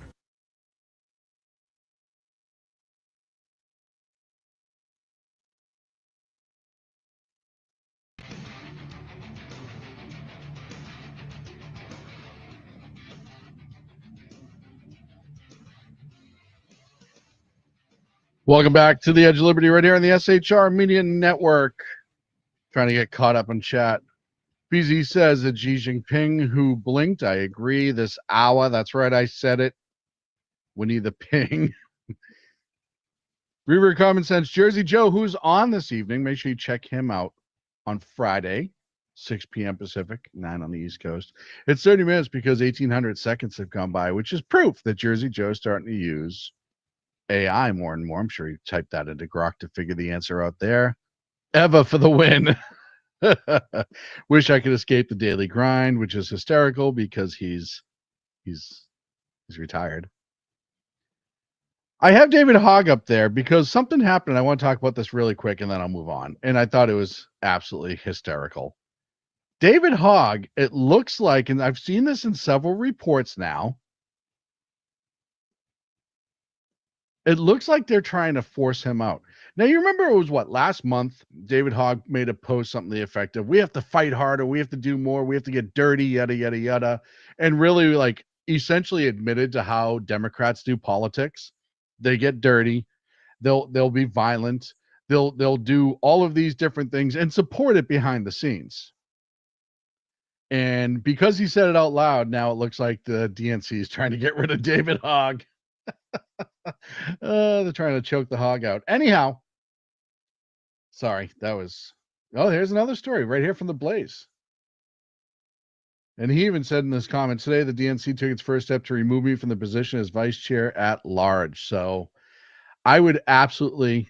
it would make me so happy to see that little bastard absolutely fail and get pushed away.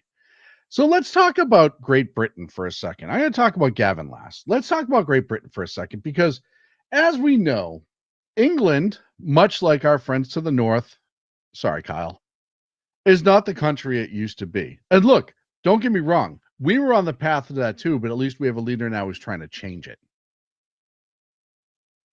England is almost gone. I mean, I don't know, and I mean this honestly. I'm not being a dick when I say this, even though it's going to sound that way. I don't know if England can ever recover from where it's at now with the amount of immigration that was unfettered, unstopped, with the amount of just horrible laws, horrible rules. I don't know if they'll ever recover and be the country they once were. But Keir Starmer, that socialist prick, has finally started to figure out in the polling that the people of his country aren't thrilled with how the country is being run. And he's now going to suddenly do a 180 from the wide open borders and change it to this. We will finally honour what take back control meant and begin to choose who comes here so that migration works for our national interest. You know, this is where the whole debate is skewed, as if some people think controlling immigration is reining in a sort of natural freedom rather than the basic and reasonable responsibility of government to make choices that work for a nation's economy. And for years, this seems to have muddled our thinking. But let me be clear, it ends now. We will create a migration system that is controlled, selective, and fair. A clean break with the past that links access to visas directly to investment in homegrown skills. So that if a business wants to bring people in from abroad, they must first invest in Britain. An immigration system that is fair, that works for our national interest, and that restores common sense and control to our borders. That is what this white paper will deliver. Lower net migration. So let's look into that a little bit because BZ's right. It seems like a week ago that if Starmer had said that in public, he would have been arrested if he was a common human being. And they've had protests and riots all over the UK about immigration itself. Why? Their crime is up, their unemployment's up. They've brought in, I think it's a couple million, which to their population is a huge shock. It's a tremendous drain on the country itself. It is financially, all of their services are overrun. Stabbings have gone up. They've had the gang robberies. They've had the gangs violence. Like, it's just been horrible for the UK. Something that would have happened here if we didn't have a president stop everything and try to reverse it. So here's the changes they're going to make. Cut net migration by 100,000. English test in a 10-year residency. Welcome. So in other words, you have to be able to speak English and you have to live there for 10 years in order to become a citizen. Visa tightening.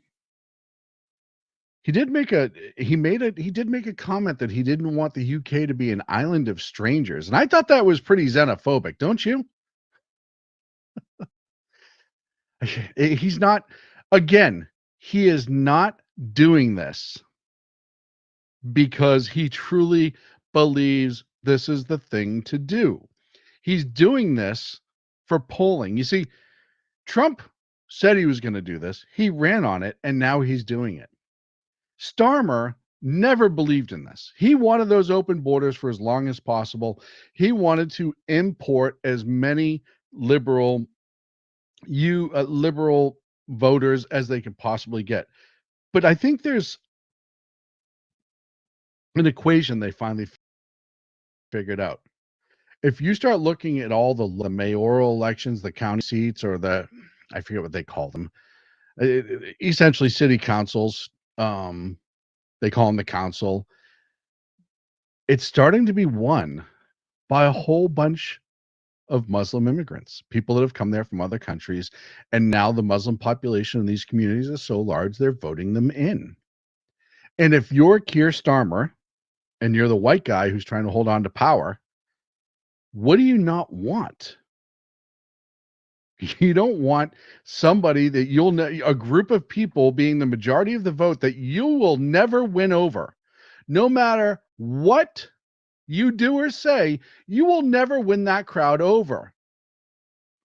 So they finally realized that, and now they want to start making a change on immigration and requirements. And it's absolutely hysterical because we see that with another little penis who happens to be a governor in this state, Gavin Newsom.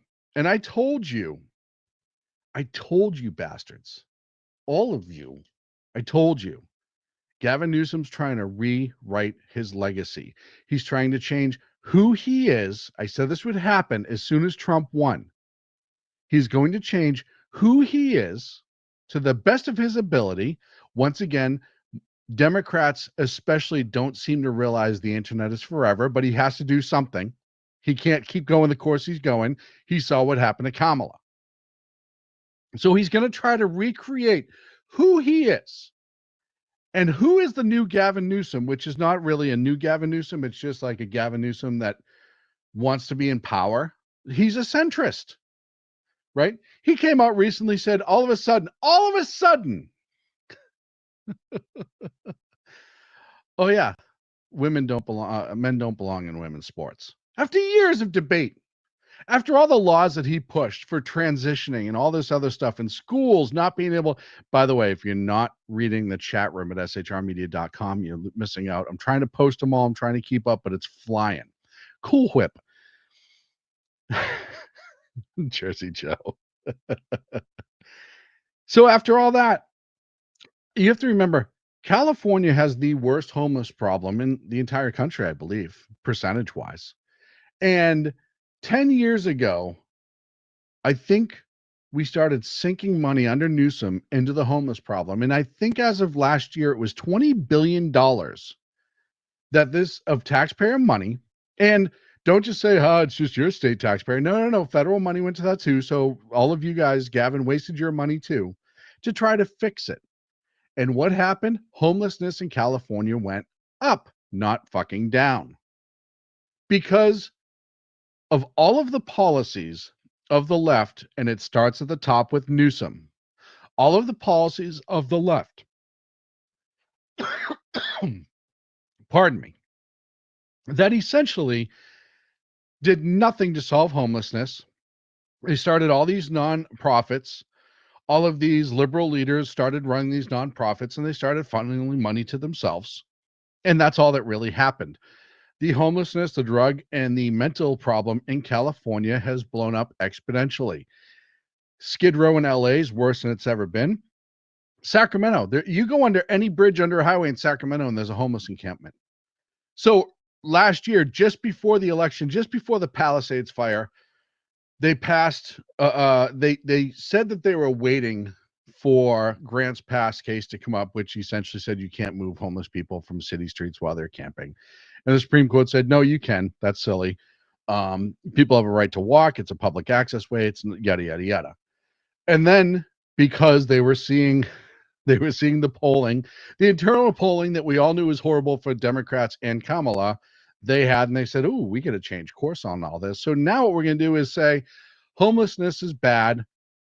We have to actually fix it this time. And Newsom started ordering all of these encampments. And these encampments are huge. I don't think people who haven't seen them can understand. I think if you've been to Portland and Seattle, you may get an idea. It's worse on the West Coast because of the climate, right? They can live outside almost all year round fairly comfortably for the most part.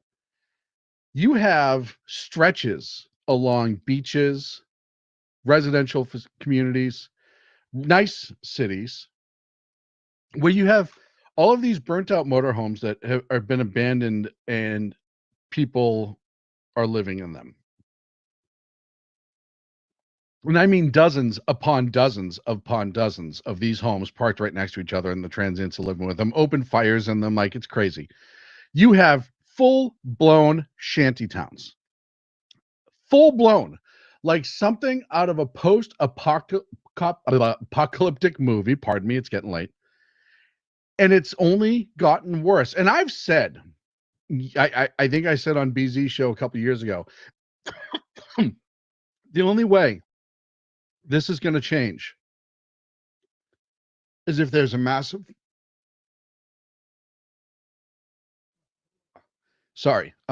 fire and a lot of people perish, or the people in the state actually get sick of it and it starts hurting them politically.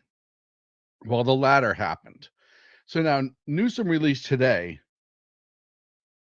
that all of a sudden they're going to start enforcing clearing these encampments. They're going to start enforcing the rules that say there's no sidewalk blockage whatsoever. They are going to require municipalities to offer shelters. They got 3.3 billion from Prop 1 for mental health and housing. And now it's time to make a change. He said there's nothing compassionate about letting people die in the streets. Local leaders asked for resources. We delivered the largest state investment in history. We asked for legal clarity and the courts delivered. Now we're giving them a model they can put to work immediately with urgency, with humanity, to resolve encampments and connect people with shelter, housing, and care. The time for inactions are over. There's no more excuses. Mark my words. Before he officially announces and declares that he's going to run for president, he is going to get the Democrats in the state to pass a bill to bring back mental hospitals. There's like what BZ will tell you. I think there's only like 4 left in the entire state. They closed a lot of they were called asylums at the time. And I guarantee you he's going to sign a bill at some point expanding the mental hospitals in this state. But now he's all of a sudden for solving the homeless crisis. He's running. I told you he's running. I told you he's going to run back to the middle. Now he wants homeless people actually off the streets. And as BZ just said in the chat, Newsom is a filthy, greasy shitstick. He is. Gavin Newsom is a shapeshifter. I know I've said this. I've beaten this horse long after it's been dead. He will turn into whatever he needs to be in order to win his next election. But this is also a huge, huge, huge indicator to where the country's going. You're starting to see these liberal politicians start coming back to the center. And it's not going to last. It's only for election purposes. Then they'll go back to what they're doing. But that's because they see where the country is going. The country's going more right. And it's not just the Trump victory that showed that. It's all the current polling. The current youth in this country, the amount of conservatives that are becoming voting age and in college and so is going through the roof. They have no answer for it. So they can't keep doing the Bernie and AOC thing where they fly around on private jets and then tell you that it's okay for them to do it, not for you, and hold these rallies promising all these socialist things to dozens and dozens and tens of people that show up. And yeah, the biggest crowd they had was what's that fucking party in the desert Coachella. Yes, they had a huge crowd at Coachella, but people weren't really there to see the Bernie AOC party. Okay? So, and I talked about it. They had a big event in LA and they were like, oh my God, it's this huge event. And I did the math and it's less than 1% of registered Democrats turned out to that event. So it's racism. Yeah. It's unbelievable to watch. And I want you to pay as close attention as you can to the centrists are going to be slightly right. And then the hard lefters, minus the few that they have to have there to keep people on the Democrat ticket and to keep people voting D, they'll keep Bernie, they'll keep AOC, they'll keep them around because it will keep the progressives happy enough to vote D at election time. That's what it comes down to, plain and simple. It's all a scam. It's all been decided as to who's going to do what. The only thing that they're not accounting for is I don't know if Kamala is going to get out of the way. I know Gavin's going to step down. I know they're going to try to get her to run, and they're going to try to do that to lock her up so she doesn't run for president. It's not because they think Kamala Harris is a wonderful state leader. No, they know that if Kamala Harris is the governor of California, she is so into herself. She is so self-centered, and being governor of California, being such a large state with such a large budget, very much the protection and the lifestyle of the governor is very much like a president. So she will just eat that up. She will absolutely stay there, and that will open the door for Gavin. It's all about the D. And that's exactly what it is. They're going to goat her into running for governor in California because they know, and I know there's a lot of people, Steve Hilton's running. I know there's a lot of people is like, oh, there's a chance to turn California purple, yada, yada, yada. It's not going to be purple. Look, California, I know it's fun to hope, guys. I hope my hair grows back and I lose 100 pounds. Hope is a beautiful thing. Don't ever lose it, but also be realistic. You're not going to change California anytime soon. This next election for governor, which is what, 26 next year, it's going to be Kamala Harris, and she's probably going to win. Now, there's always an odd chance that you might get, and Steve Hilton's running, but there is a former sheriff for LA County, Villanueva. He was a Democrat, a very centrist Democrat. I mean, he was still left leaning. He wasn't like a super conservative, but he was more center than, especially in California, he might as well have been a hardcore conservative, especially the last 2 years he was in office. He just declared himself a Republican.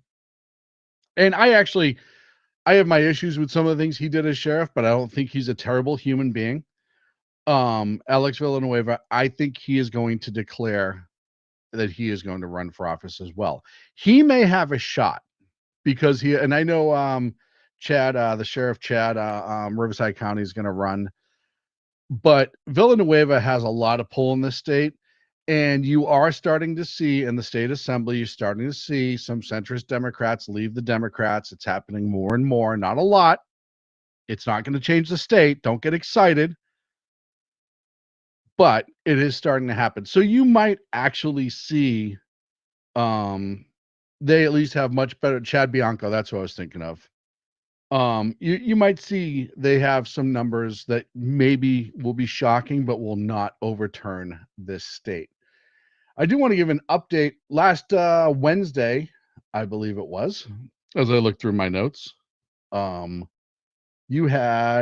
was talking about the FAA and just what a shit show the technology is at the FAA. And Ricky was talking about this earlier in the show, and I think Jersey Joe talked about this earlier too. I'm not the only person talking about this. Where is it? But Secretary Duffy, Transportation Secretary, who, by the way, is actually doing something, which Democrats are mad about.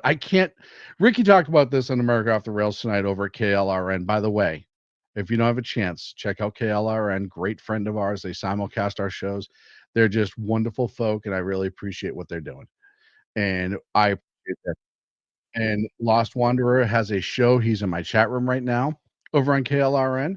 And if you don't check out his show, he said something like he has his next 15 shows or something planned out. I am scrambling up to the last damn gunfire at every single show night to get my show ready. And I start planning my next show as soon as my show ends. So as I am doing all my post-roll stuff tonight, I'm already planning my next show. This guy's and I'm always scrambling. I always feel like I barely make it. And this guy, it amazes. He's got like 15 shows ready. It's crazy. Villanueva fell out of favor by refusing to make Wuhan 19 arrests. Yeah. Oh no, and he did. And he also, Alex Villanueva was very much against no bail. He was against this rampant crime. Like he's an old school Democrat. He's more of a blue dog Democrat, where social issues he's kind of soft on from a conservative standpoint. But when it comes to like stuff like crime and safety, he kind of gets it. Like I said, I don't think he's a bad guy. I don't agree with everything, but I think I follow him on social media, I read his posts, what he's posting lately is good. Now he could be pulling a Newsom and rolling towards the middle. That's yet to be determined. But Secretary Duffy put out this video today on the upgrades coming to the FBA. Geez, Louise, Sean. Over the last 4 years, the last administration, they knew this was a problem. And by the way, during COVID, when people weren't flying, that was a perfect time to fix these problems. But again, they got $1.2 trillion for infrastructure, and virtually none of it went to fix the biggest American infrastructure problem that we have, which is our air traffic control system. And so what you see in Newark, we're going to have to fix. We're going to move fast, but we're going to do it right. My concern is that we could see other situations like this around the country because the system is old. It's old. And we are fighting to make sure we work with Congress, get the money, and begin this build of a brand new system as quickly as possible. So the current system is 8 years younger than me. And let me tell you something. I am a model 1977 who is not long for the junkyard. Everything's breaking down and there's not enough to do, not enough spare parts to put me back together. If you know technology, and by the way, the model that I am of human being has been around for what, 10,000 years, something like that. For a long time. Technology, as soon as something is invented, it's already out of date. It's already old because that next thing's being invented and that next thing's being upgraded. Yada, yada, yada. That's how technology works, and not just in computers, in any technology. As soon as you see it and you get it in your hands, it's already obsolete for the most part. That's just the way it goes. Having a 40-year-old air traffic control system, as I said it the other night, is absolutely and I never thought about it before. I never thought about it before until it was brought up. Is absolutely horrific. It's frightening. It's scary. And now we're seeing outages more and more. And it wasn't part of the last infrastructure bill, like the secretary said. All this other stuff that they done, chips and yada, yada, yada. Look, if you go to FlightAware or Flight Radar 24 or any of those things during the day, and you look at the amount of commercial air traffic that is in the air over the United States, it should shock you that all of that is being managed by 40-year-old technology with discs, green screens, and have a tendency to have outages. An outage at Newark's one of the busiest airports in the country. Ah, yes. Mission Ready Men said it right here. It's criminal negligence. And as Ricky said in his show, it doesn't let anybody off the hook, including the last Trump administration. It was what, 32 years old at the beginning of the last Trump administration? Yeah, about that. So it's long overdue, and we haven't invested into it as a nation. All of these things that they've invested into, I want you to think about how much money the government threw away with USAID. The amount of money that they were giving away to other countries for things like transsexual operas in Ireland, $1 billion or whatever it was. And they were not fixing something that the American public spends a ton of time on and doing. So many people travel. So many people fly. So many people depend on that system to keep them safe. And yes, you have TCAS and you have other things in the jets that help the pilots keep you safe. But the air traffic controllers are the ones who really run things and make sure that planes are keeping their distance and that everything's being seen, everything's being heard, everything's being routed properly, everyone's where they're supposed to be. And to have that be dependent on a 40-year-old system, as Big E said, is in fact criminal negligence, in my belief. So it'll be good. I'm glad to see that they're finally doing some. Oh, yeah, you could have remade the entire air traffic control system 20 times by now, BZ, 10, 20, whatever. That's it for me. I actually got through all my subjects. I had a couple little other topics to talk about: the Trump slashing the insulin generic funds by 80%, the Democrats blocking the ICE facility ambulance, yada, yada, yada. Did not get to it, but there's always Monday's show, which I'll be back 8 p.m. Pacific, 11 the East Coast, right here on the SHR Media Network. Make sure you check out all my good friends Tuesday and Thursday in the morning, 9 a.m. Pacific, 12 noon East Coast. You have Mission Ready Men with my good friend Big E. 8 p.m. Pacific, 11 on the East Coast. You have The Bloviating Zeppelin, Berserk, Bobcat Saloon, hosted by the one and only BZ, a man you know and you love. And of course, unfiltered talk, says it how it is, has a mouth like a truck driver, and we love him. Jersey Joe, Monday and Fridays, 6 p.m. Pacific, 9 on the East Coast. And then pretty soon we're going to make an announcement of another show that we're going to be adding to SHR Media. Someone's coming back, and it will be a great honor to have them back. And I'm not going to Bigfoot anything right now, and we're not going to talk about it till everything's dialed out. You'll also make sure you check out all of our friends over at KLRN Radio. Great group of people, great shows, and they have so many different topics over there. If they have a show for you, is what I'm telling you. So check out KLRN. Thank you so much for joining us this evening. I know I said, oh, I'm back Wednesday night, not next Monday. Actually, no, I'm not back Wednesday night.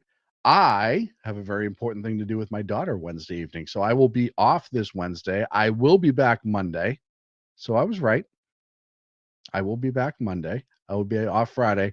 I may make up the show maybe before Joe on Friday. I haven't decided yet. I got to try to work that out. I will be back. I hope you have a great week. Take care. Stay safe. And once again, we'll see you soon.